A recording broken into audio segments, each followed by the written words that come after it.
creative person, love to do my work. I drove in the flow, never thought about failure. It's my pleasure, my dream. I want to glide in the flow. Don't think you are good or bad, just try again and again to reach your dream.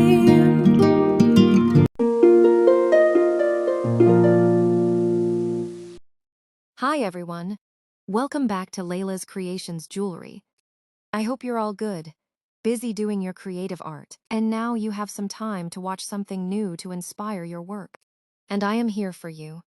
Today I'm going to share with you a very easy and relaxing wire wrapping design, but the result is going to be nice.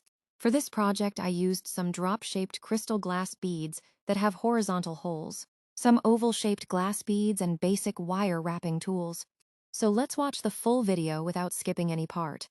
Always think positive and be creative. Have a nice day. Thank you.